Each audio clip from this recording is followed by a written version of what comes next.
ہمارے اکابر میں اللہ رب العزت نے کئی لوگوں کو خوب مال سے نوازا.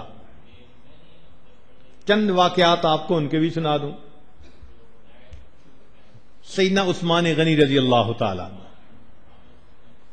اللہ رب العزت نے ان کو مال بھی خوب دیا اور انہوں نے اللہ کے لیے اس کو استعمال بھی خوب کیا.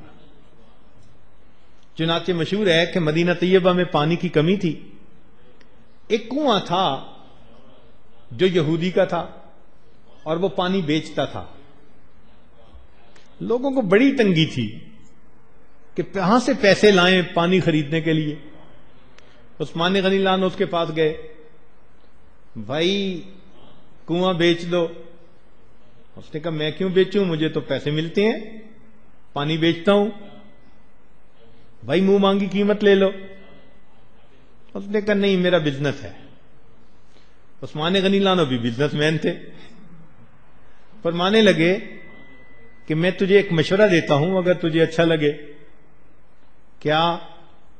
فرمانے لگے کہ پوری قیمت جو تمہاری سمجھ میں آتی ہے وہ بھی لے لو اور آدھا پانی مجھے بیچ دو، آدھا آپ رکھ لو. اس نے سوچا ہاں یہ تو بہت اچھی بات ہے کہ پیسے بھی پورے مل گئے جو میں چاہتا ہوں، اور ایک دن میں نکالوں گا، ایک دن یہ نکالیں گے. کوئی بات نہیں، میں پھر بیچوں گا. لو جی، عثمان غنی لان نے اس کو پیسے دے دیے اور ایک دن خود نکالنے لگے، ایک دن وہ نکالنے لگا. چند دن جب ہر چیز سیٹل ہو گئی تو عثمان غنی لانو نے اعلان کروا دیا کہ میری باری کے دن جو پانی بھرے گا مفت پانی بھر کے لے جائے. اب لوگوں کو ایک دن پانی مفت ملنے لگا تو پیسے سے کون خریدے؟ سب لوگ مفت والے دن آ کے بھرتے اور دوسرے دن انتظار کر لیتے. چند دنوں میں یہودی کے پاس گاہکی کوئی نہیں. پھر وہ آیا کہ جی میں اپنا باقی آدھا حصہ بیچنے آیا ہوں. تو عثمان غنی لانو نے اس کو کچھ اور پیسے دے کر وہ باقی بھی خرید لیا اور اللہ کے نبی صلی اللہ علیہ وسلم کی خدمت میں اللہ کے راستے میں مسلمانوں کے لیے وقف کر دیا. دیکھا، یہ تھے جن کو اللہ نے عطا کیا تھا. عید کا دن ہے، نبی علیہ الصلوۃ والسلام عید پڑھنے کے لیے جا رہے ہیں. عائشہ رضی اللہ تعالیٰ عنہ عرض کرتی ہیں اے اللہ کے نبی صلی اللہ علیہ وسلم عید کا دن ہے، مدینہ کے یتیم آئیں گے، مساکین آئیں گے، بیوائیں آئیں گی، تو اگر کچھ دیں کہ میں منگوا لوں، پکا لوں، ہم بھی کھائیں گے، ان کو بھی کھلائیں گے. نبی علیہ السلام نے فرمایا عائشہ میری جیب میں تو اس وقت کچھ نہیں ہے، میرے پاس تو کچھ نہیں ہے. خاموش ہو گئیں. نبی علیہ السلام عید کے لیے تشریف لے گئے. عید کی نماز پڑھ کے جب واپس آئے تو نبی علیہ السلام نے دیکھا کہ گھر کے اندر کھانا پکا ہوا ہے، آنے والے مہمان بھی کھا رہے ہیں، فقراء مساکین بھی کھا رہی ہیں، گھر والے بھی کھا رہے ہیں، اور نبی علیہ السلام کے لیے بھی رکھا ہوا ہے. نبی علیہ السلام بڑے حیران. پوچھا عائشہ حمیرہ یہ کہاں سے آ گیا سب کھانا؟ اے اللہ کے نبی صلی اللہ علیہ وسلم جب آپ عید کے لیے تشریف لے گئے تو عثمان غنی رضی اللہ تعالیٰ عنہ نے آپ کی ہر زوجہ کے گھر ایک سامان سے لدا ہوا اونٹ ہدیہ اور تحفہ کے طور پر بھیجا. ہر ماں کے گھر، ام المومنین تھی نا، آپ کی ہر زوجہ کے گھر میں سامان سے لدا ہوا ایک اونٹ ہر گھر میں تحفہ کے طور پر بھیجا. تو اس سامان میں سے ہم نے پکایا، ہم بھی کھا رہے ہیں اور آپ کے لیے بھی کھانا موجود ہے، کھائیے. نبی علیہ السلام نے جب دیکھا دل خوش ہوا.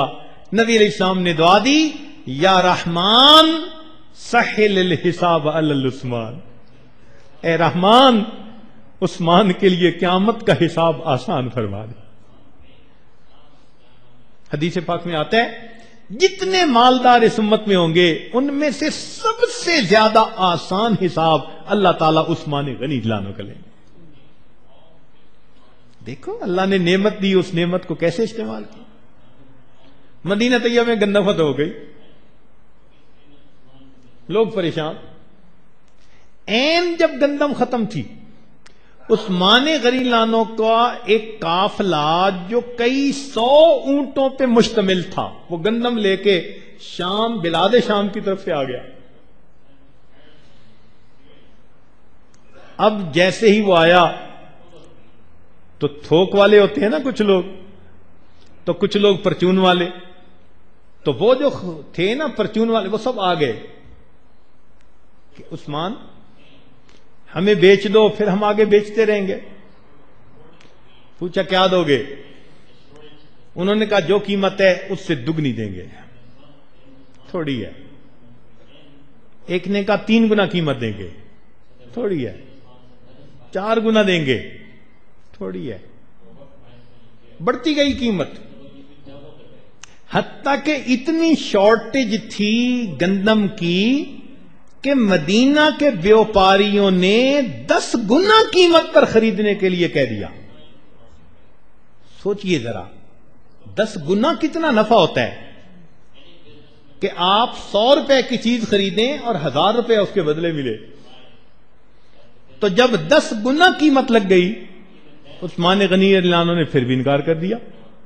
تو 2-4 بیوپاری مل کر آئے، عثمان چاہتے کیا ہو؟ اتنا ہم پیسہ دے رہے ہیں اور پھر بھی بیچنا نہیں چاہتے۔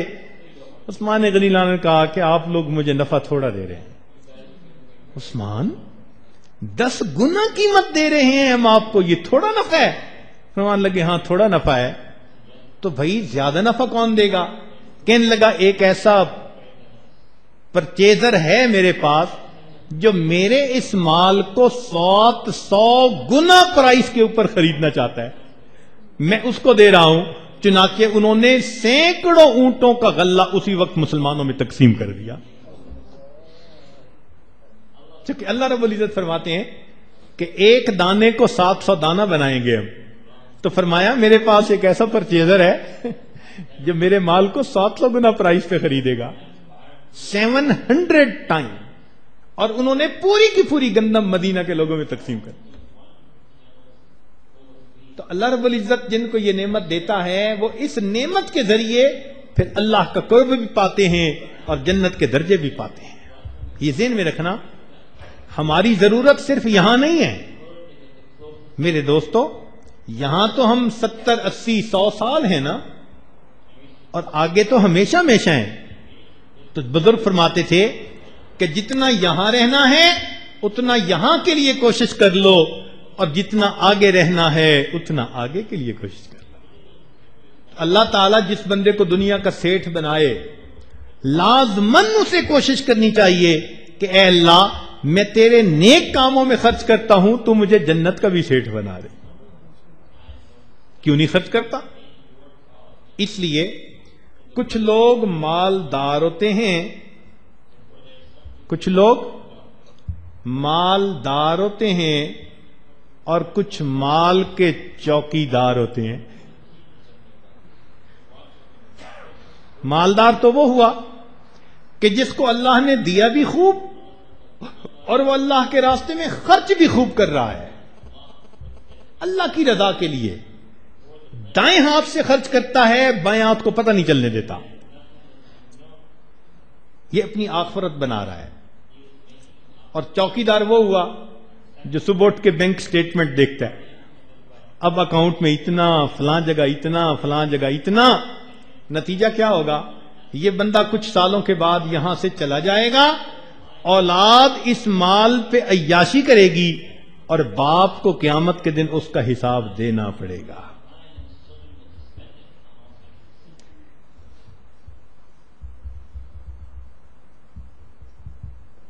اس لیے اللہ کے راستے میں خوب خرچ کریں۔ نبی علیہ الصلوۃ والسلام نے قسم کھا کر فرمایا، یہ حدیث پاک میں نے کسی پہلی مجلس میں بیان کی کہ نبی علیہ السلام ویسے ہی کوئی بات فرما دیتے تو بہت کافی تھی اس کی سچائی کے لیے۔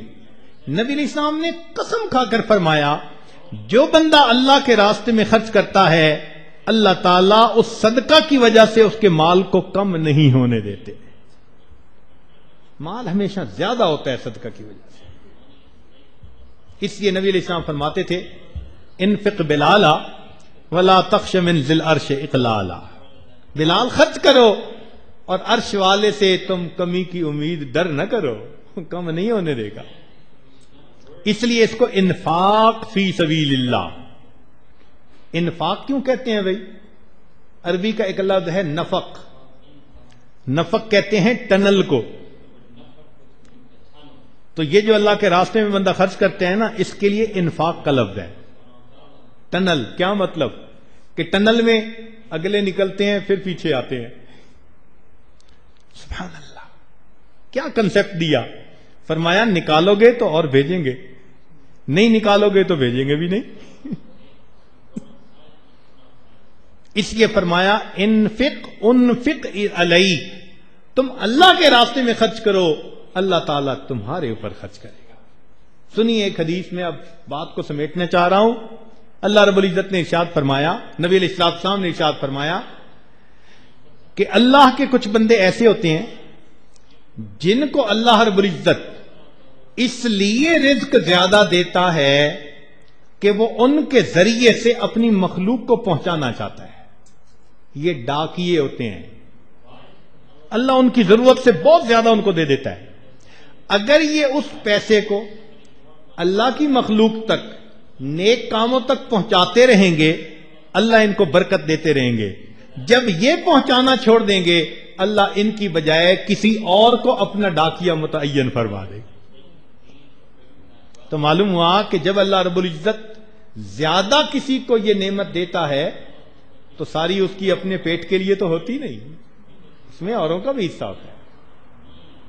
تو انسان اہل خانہ پر خرچ کرے، قریبی رشتہ داروں پر خرچ کرے، غرباء، مساکین، مساجد، مدارس، جو اللہ کے کام ہیں ان پر خرچ کرے اور اپنی آخرت کو بنائے۔ اللہ رب العزت ہمیں یہ نعمت عطا بھی فرمائے اور اس نعمت کو اپنی مرضی کے مطابق استعمال کرنے کی توفیق بھی عطا فرمائے۔ وآخر دعوانا ان الحمد للہ رب العالمین۔